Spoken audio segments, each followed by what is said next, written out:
The mystical nation of Cambodia has a rich confluence of nature and culture.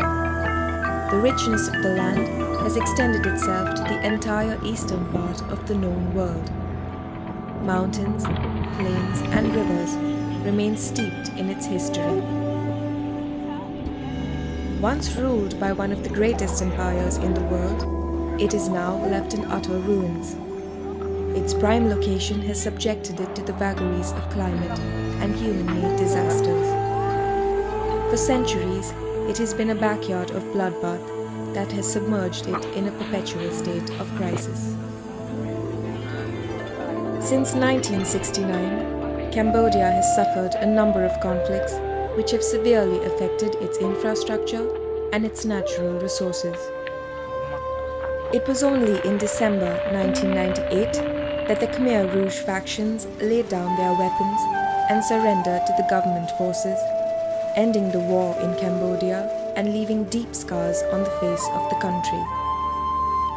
The covert conflict, combined with economic deprivation and a failed social experimentation, has an ongoing effect on the lives of the hapless people. With a population of 13.8 million, today it is estimated that 36% live below the poverty line, which means at least 4 of 10 families are not able to cover their basic needs like food, shelter, health, and education. From its darkest times in the last century, the social and religious organizations have played a key role in accompanying the people. Some have lost their lives for their good deeds, while others have remained and suffered with the people, aiming to bail them out of the terrible situation. The accompaniment amidst all the hardships has borne considerable and lasting fruits. This film is a portrayal of the long-standing journey of the Jesuits, who are working to uphold the rights, the welfare, and the dignity of the people through programs that alleviate poverty, improve education, and establish just relations in Cambodia, which is one of the most disadvantaged sections of the world.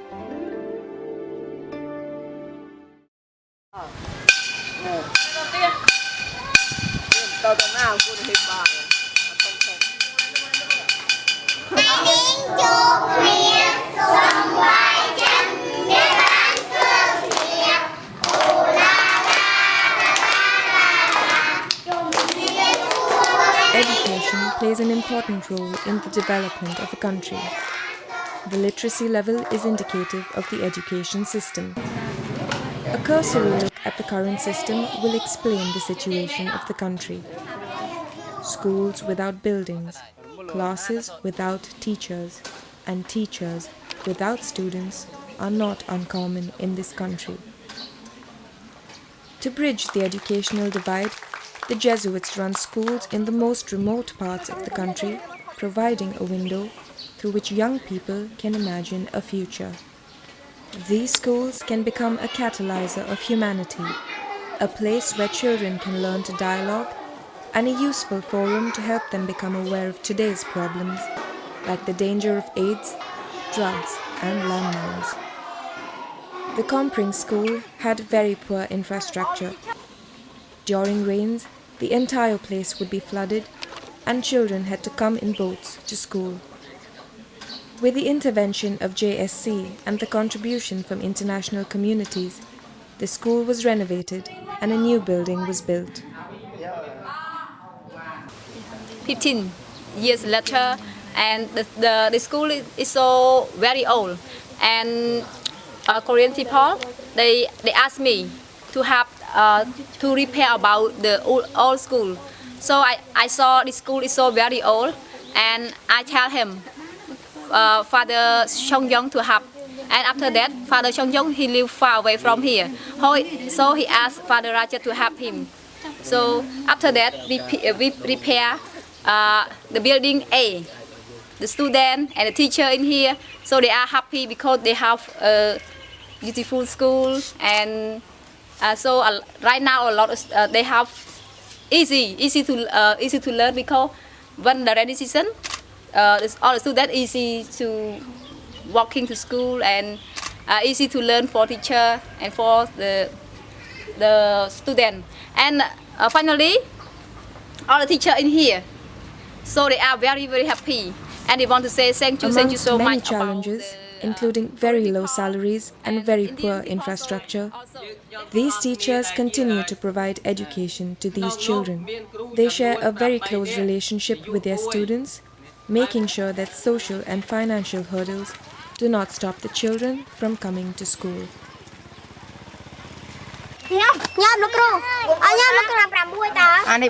When there are no schools in the neighborhood, the students have to travel miles on a bicycle. Those who cannot afford this luxury remain illiterate at home. The village of Pongro is an example of this scenario. To augment the educational gap, the Jesuits have organized a program for the poor students by sending senior students from a nearby children's home to come teach these children. The trees become their classroom and the students become teachers. The students are motivated to walk the extra mile to pursue an education, and these teachers show great enthusiasm in passing on the knowledge. I have 19 students. I am teaching English and Maths. I start on Monday to Education Friday. is the only way these children can gain knowledge of the outside world, and these teachers hope to inspire the children through their teachings and make sure they graduate to face the challenges of a new world.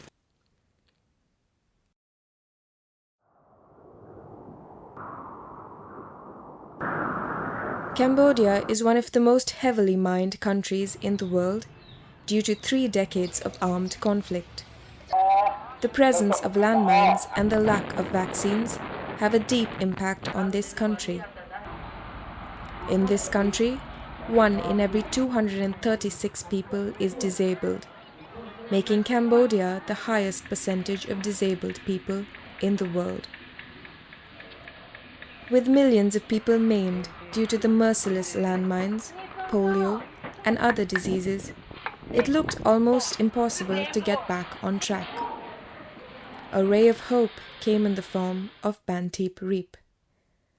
A former prison was seen a perfect place to reconcile with the situation. A group of like-minded Jesuit volunteers started a center to rehabilitate the landmine survivors. The first one is to support the people with disabilities, especially for the financial independence. To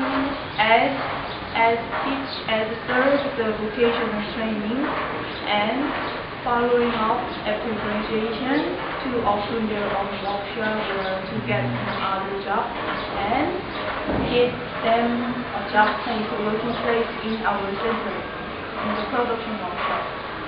And second objective is we hope the students and our graduates can be change maker in Cambodian society for the peace, for the reconciliation. Because still now, since the war, till now in Cambodia there are many troubles inside. We can't see. Because always they just smile and joking and singing is very energetic and they enjoy Today, daily life. that dream is being realized in the form of a sustainable project with the help of volunteers and well-wishers. Here, the disabled people are provided with food, shelter, education, and livelihood. They are trained to make sculptures, fine art, tailoring, and mechanical works. The place also manufactures wheelchairs specially designed for landmine victims. Ironically, the old soldiers and the prisoners, who were both affected by the war, now live under the same roof in peace.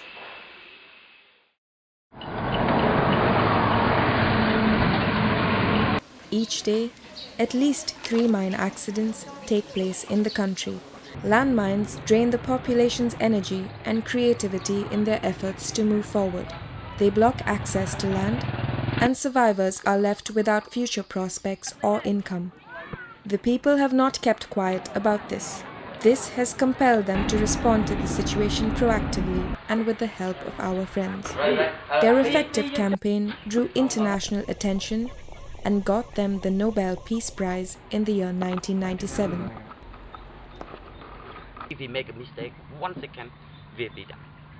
The star campaigner of this movement tells his story. I have 6 kids and 1 wife. If I die, who will feed them? Who will have them? She said to me, Ray, 6 people, good, but 1,000 people still waiting for you because they stood on anti-personnel landmines every minute. 1 hour, 60 minutes, 1 minute, 1 person injury by anti-personnel landmine. We don't know exactly dead or cut 1 leg or both legs. But 1 minute, 1 anti-personnel landmine blow up. So, I don't know how to do. I start to make a petition paper for the people to sign. I go to ask, please sign for me to support to ban anti-personnel landmine. You see my both leg gone by anti-personnel landmine. 3 months later, I received around 400,000 signatures from people, from governor, that they knew very well that landmines are very crazy weapon that kill their own nation. So I try to collect all signatures, send to the first and second prime minister, and they just only say yes, we agree, but they without import, without nothing, just only said with their mouth. I am not believe them at all. So I bring all signatures, sent to the king, and the king very sweet, very good, and very best for Cambodian people. He signed for me and the petition paper. He signed, agree. Cambodia, stop use, stop lay, stop export land, destroy all stockpile in Cambodia.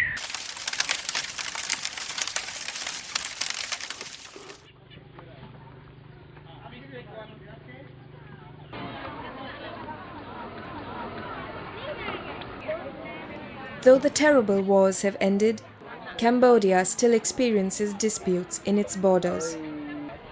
These are the internally displaced people of the Thailand-Cambodia border dispute. The men, women and children have fled their villages after the bombings. Some men in the community stay back in their village to safeguard their wealth and harvested rice. The bullock carts have become their homes. The cradles of the newborn are suspended between the wheels of the cart. Men and women sleep on hammocks that view the sky. This clearly says that life is not normal for the poor farmers who have been displaced due to the wanton wars in the border over the territory with neighboring countries. They have been forced to flee the bombers and have sought refuge under the trees. Between a rock and a hard place, they have to protect their lives and their families. This is Miss So King. These people around me, they are displaced people. Because internally displaced people. The reason why they came here because of the fighting, because they are afraid of the war. The sheets of tarpaulin and a few bottles of drinking water and some biscuits come as a big relief at this moment. These people will be assisted till they safely return back to their villages.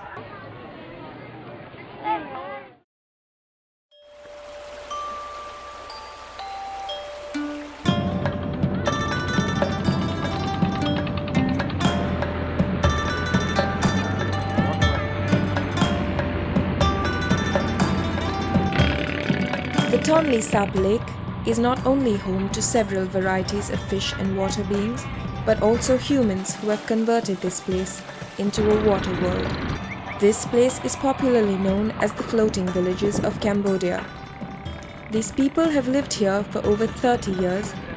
They have been born, educated, married and continue to live on. When the water dries up, they move towards the center of the lake, and when the water is back, they too move back. They are deemed to be landless, as they have believed to have come from Vietnam fleeing the war and have settled here ever since. Their lives are on these boats. Chumtnia, which also means a village without a name, is one such floating village. The Jesuits run a preschool and also service a church in the village. Miss Thi works here as a guard for the church, and her husband is the church's boatman. She is in charge of the rice and soup program at the center and takes care of the church. She has difficulty bringing up her children living here. They need to go to secondary school, which is far, and have to pay $2.50 every day to travel. For her livelihood, she takes care of the church and the center. She says it's very difficult when someone falls ill, as they have to be taken to the hospital at Siam Reap.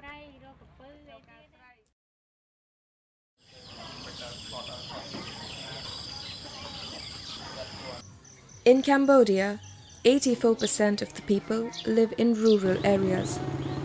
They depend on agriculture for their livelihood, which doesn't provide a strong financial support. This results in a high rate of poverty. Most of them live under harsh conditions during the rains due to poor shelter. Some of the most needy people have been identified by the volunteers, and through the JSC, they have been provided with new houses engineered to withstand rains and flood. Mrs. Bone, 55 years, and Thom, 24 years. Before, my house was here but very small and it was in a very bad condition. Especially the walls, they were leaking. Whenever the climate is bad, we suffered a lot. We were badly in need of a house, so Father Rajat helped us to build this house. And because of it, we are very happy and we are able to go out to work freely. We are daily laborers and now we can go for work and we live in a better condition.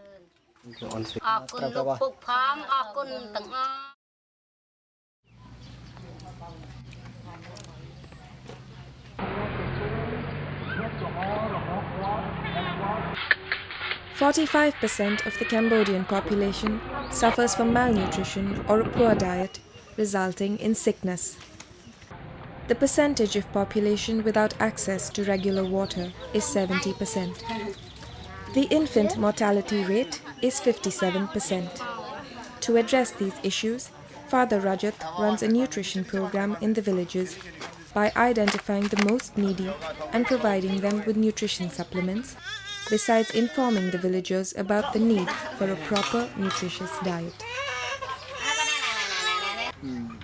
Baby Soki and Sothi. We are 9 members in our family and only one person works. All of us live together. 7 children, husband, 1 married daughter and son-in-law and grandchildren. Because I am not able to breastfeed both my babies, Father Rajat gives us milk powder and rice, which I use for the family and my children as well.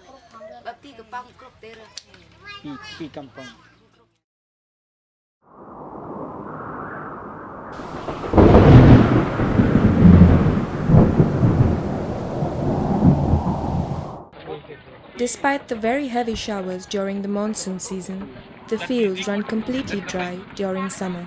The parched land appears cracked like a desert. The people of the Dilo village find it very difficult to sustain themselves for more than 3 months in a year. They are forced to eat only 1 meal from the rice they have saved from the previous harvest. The children appear malnourished. Any kind of relief is welcome to overcome this desperate situation. Father Rajat studied the situation along with the community and found that the problem was with the management of water resources. They decided to assist by digging a pond to store the water and recharge the local water resource. The work in progress is meant to bring relief to the existing situation.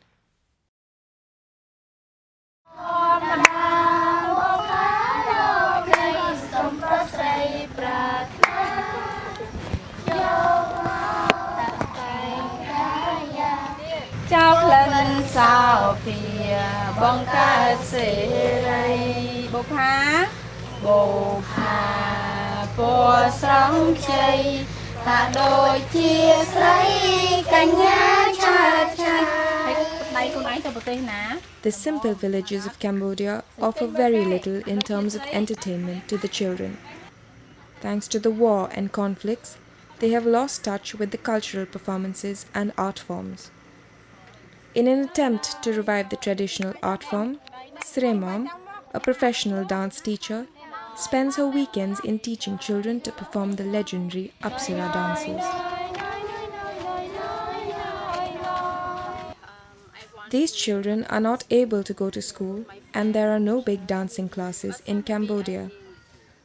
I come here to teach dance because I like dancing and I love children. Dancing helps the children to develop their abilities and to enlarge the culture of Cambodia.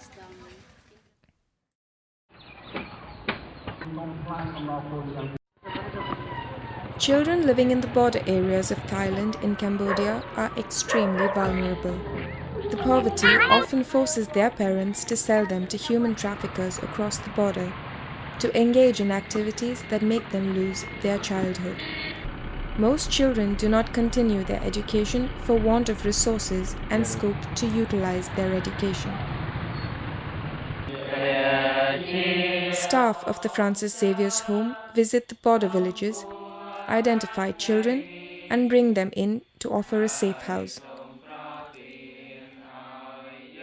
They go to school from here and also engage themselves in extracurricular activities with the help of volunteers. The home bears the cost of the education, boarding, and lodging through small donations received from friends and well-wishers. At the moment, there are about 37 students living in the home. The situational compulsions have remained unaltered in the last 50 years. However, the ability to confront them has evidently changed with the consistent and creative interventions of those who have dared to confront the reality. They face the challenges as they come and take one step at a time, fully aware that they have to walk the extra mile, come what may, despite the long road.